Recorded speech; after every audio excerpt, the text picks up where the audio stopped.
दोपहर रात गई है, अंधेरा है, सुनसान मची हुई है।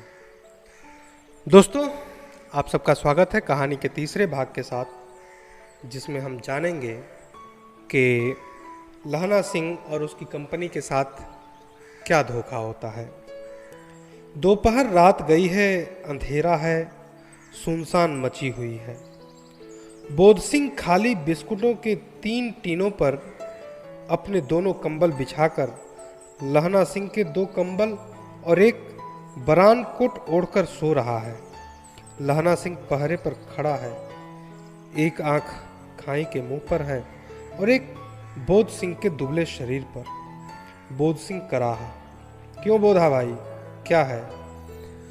पानी पिला दे। लहना सिंह ने कटोरा उसके मुंह से लगाकर पूछा, कहो कैसे हो? पानी पीकर बोधा बोला, कंपकपी छूट रही है, रोम रोम में तार दौड़ रहे हैं, दांत बज रहे हैं। अच्छा, मेरी जर्सी पहन लो। और तुम? मेरे पास सिगड़ी है और मुझे गर्मी लगती है, पसीना आ रहा है। ना, मैं नहीं मानता। 4 दिन से तुम मेरे लिए। हाँ, याद आई, मेरे पास दूसरी गर्म जर्सी है, आज सवेरे ही आई है, विलायत से मैमे बुनकर भेज रही हैं, गुरु उनका भला करे। यूँ कहकर लहना अपना कोट उतारकर जर्सी उतारने लगा। सच कहते हो और नहीं झूठ? यूँ कहकर ना ही कहते बोधा को उसने जबरदस्ती जर्सी पहना दी और आप खाकी कोट और जीन का कुर्ता भर पहनकर पहरे पर आ खड़ा हुआ। मैम की जर्सी की कथा केवल कथा थी। आधा घंटा बीता, इतने में खाई के मुंह से आवाज आई, सूबेदार हजारा सिंह। कौन? लपटन साहब। हुकुम हुजूर। कहकर सूबेदार तनकर फौजी सलाम करके सामने हुआ। देखो, इसी दम धावा करना होगा। मील भर की दूरी पर पूरब के कोने में एक जर्मन खाई है, उसमें 50 से ज्यादा जर्मन नहीं है। इन पेड़ों के नीचे नीचे 2 खेत काटकर रास्ता है, 3-4 घुमाव हैं, जड़ा मोड़ है, वहां 15 जवान खड़े हैं। तुम यहां 10 आदमी छोड़कर सबको साथ ले उनसे जा मिलो। खंदक छीनकर वहीं जब तक दूसरा हुक्म न मिले डटे रहो, हम यहां रहेगा। जो हुक्म। चुपचाप सब तैयार हो गए। बोधा भी कंबल उतार कर चलने लगा। तब लहना सिंह ने उसे रोका। लहना सिंह आगे हुआ तो बोधा के बाप सूबेदार ने उंगली से बोधा की ओर इशारा किया। लहना सिंह समझकर चुप हो गया। पीछे 10 आदमी कौन रहे, इस पर बड़ी हुज्जत हुई। कोई रहना न चाहता था। समझा बुझाकर सूबेदार ने मार्च किया।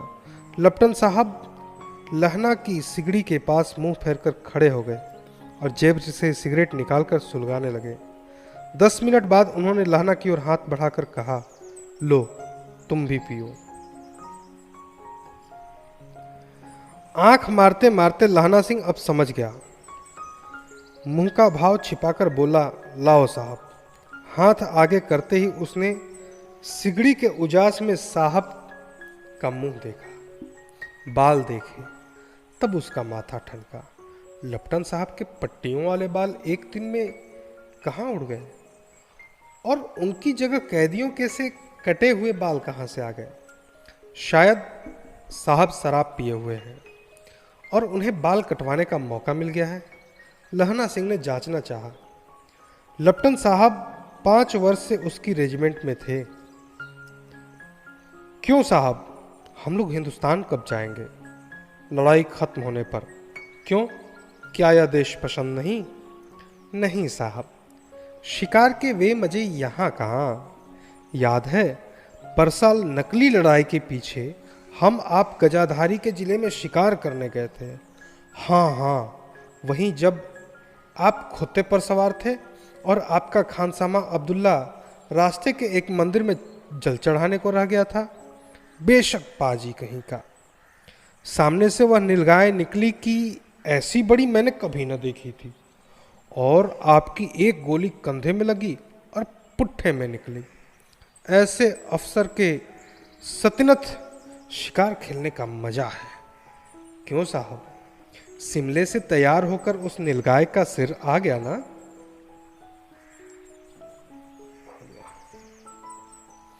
उसने आपने कहा था रजमंड की मैस में लगाएंगे हो, पर मैंने वह विलायत भेज दिया। ऐसे बड़े बड़े सिंह 2-2 फुट के तो होंगे। हाँ लहना सिंह, 2 फुट 4 इंच के थे। तुमने सिगरेट नहीं पिया? पीता हूँ साहब, दिया सलाई ले आता हूँ, कहकर लहना सिंह खंदक में घुसा। अब उसे संदेह नहीं रहा था। उसने झटपट निश्चय कर लिया कि क्या करना चाहिए। अंधेरे में किसी सोने वाले से टकराया। कौन? वजीरा सिंह? हाँ, क्यों लहना, क्या कयामत आ गई? जरा तो आंख लगने दी होती। और दोस्तों, इसी के साथ उसने कहा था का तीसरा भाग समाप्त होता है। अब अगले भाग की प्रतीक्षा नहीं करनी है, वह आपके इस वीडियो के बाद तुरंत प्रतीक्षा में है। सुने इस कहानी का चौथा भाग, जिसके बाद आखिरी भाग होगा, 5वां भाग, और यह कहानी समाप्त। धन्यवाद।